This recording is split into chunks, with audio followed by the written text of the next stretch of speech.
think he's here. So we do have one student that walked in. Is it Chin down? All right. So you're going to go last, okay? And I'll let the judges know what his number was. But that means we have 3 more to go. And we're doing good on time, so we'll wrap up.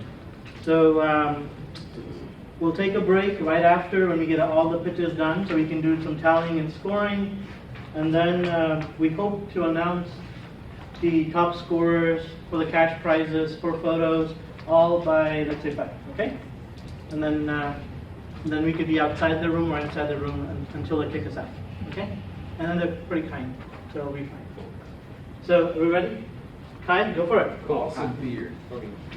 Appreciate it, brother. Everybody has done great so far. I want to say you guys done awesome. My name is Kai Williams. Just a little bit of background about myself. I used to coach Little League football. I did that for like 8 years. We tried to host tutorials for the kids. My girlfriend, who actually helps me with this, he going too fast, Robbie. She did dance groups at her school, so we always try to do something for kids and things of that nature. So I remember this song back in the day, parents just don't understand, As an adult, I've come to realize children just need something to do more often than not. So, and there's too many, laptops and tablets being babysitters these days. We need to get these kids more active and more involved in activities. So, back up to the problem, right? Oh, wait. One slide back. Solution? It's okay, yeah. In studying and doing research, 1 out of every child are considered to be obese. And we have seen on the news the troubles that HISD having with education of kids and kids being undereducated. Although 36 million children are registered for youth activities, there's no centralized location to find these activities, to find all this information. There's too much Google searching, there's too much Facebook, got too much junk on it, or simply people just rely on word of mouth. So that's when we come in, Kid Compass. Next slide, Rob. Our solution is Kid Compass, a tech tool that assists parents in their quest for finding activities for children, and also helps kid-friendly organizations in advertising efforts to promote when do they have sign-ups, when do they have registrations. Instead of putting out these yard signs, that's what make it eco-friendly, but we'll get to that later. Next slide. Benefits of using Kid Compass, which we're trying to convert into an app. Parents will have current information available, live information. What time did practice start? Where's the location? It's too much digging and searching to try to find it on social media, so the app would assist in having live information available for parents. Also, it has the convenience of organizations and sports clubs to advertise. Or we want to create a news feed, kind of like Facebook and Instagram have a news feed, but it would help promote the parks. When do they have their registrations? When do the seasons start? Do they have cheerleading tribes or anything to that nature? Children maintain healthy lifestyles and building friendships and connections through interaction. Next slide.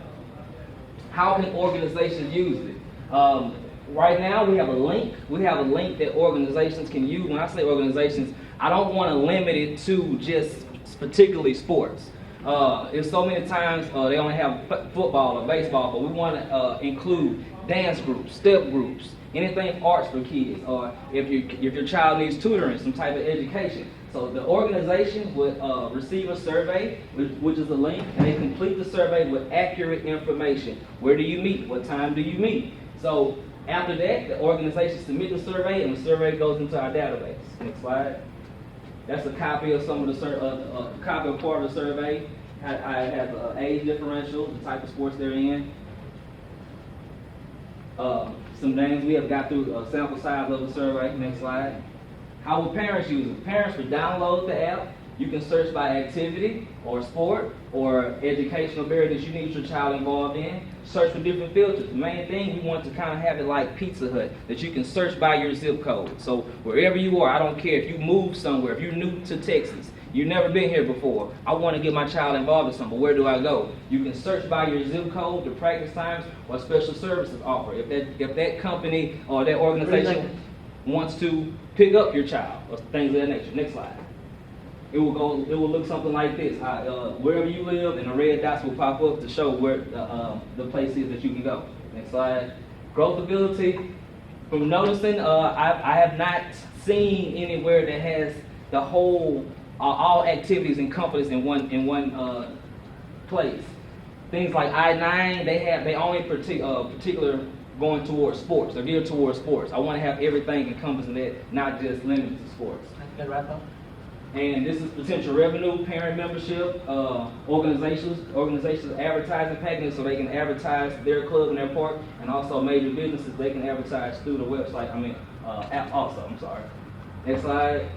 And the eco-friendly, to try to eliminate a lot of those yard signs and get the kids to sign up. You know, we can eliminate a lot of paper by doing that. And also, people won't have to drive around. You eliminate a lot of wasted gas just driving around looking for places.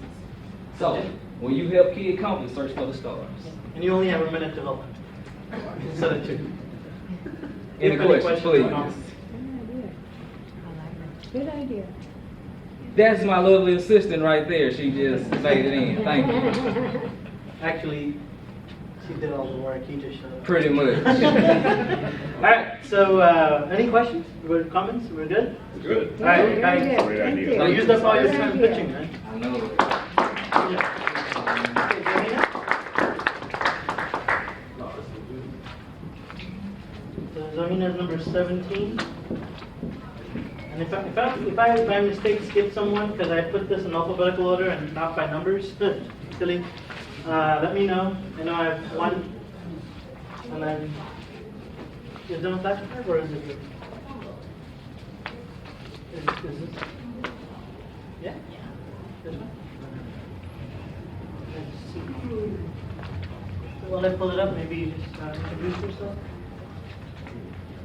Okay, so hi everyone. My name is Zohina Kareem, and I'm just going to tell you right now that my heart is racing. But I've come here to talk about my artwork and how we can empower women in particular through art itself. So I'm just going to show a few of the works that I've done over the past couple of years. I'm an art student. You can move to the next slide. No. Give it a second. Alright. Okay, so the first one that was on that side is called The One Where I'm Crying. It's inspired by natural elements of being one with nature. The one on this side was called The Laughter of Hope, and it was a piece I made when it was political mayhem and Trump was president and all of that, just to give a comfort to people out there who were scared. And you can move to the next one. And then here's some more of my artwork. So give you a minute to look at it.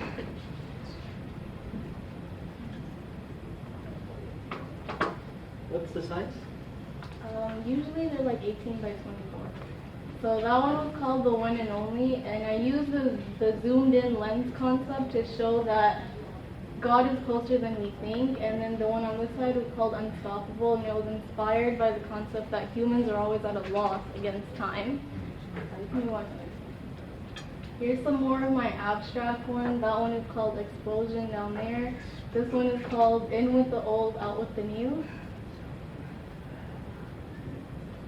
Okay, so the problem is that as technology increases and we become more technologically advanced and into our busy lives or anything, we lose human personal touches and connections that we make just by looking at things and discussing them. So my solution is that I believe visual arts possesses immense power for people to come draw people in and just look at something, because when you see something you already have an idea or an opinion in your head and you already want to share something. So just come look at it and we can create a community and make connections and just discuss issues and raise issues such as women empowerment, because my artwork is based on women and it evokes emotions which can help start topics of discussion for empowerment, because empowerment only comes from talking about things. Here's some more of my artwork. That one is called Revealing Madness, and this one is called Cover Girl. Alright, so I want to do this by creating a community, like I said, where people can come, share ideas, experiences, stories, gain insight on how to make art, get to know more people, and just feel like a sense of belonging and comfort.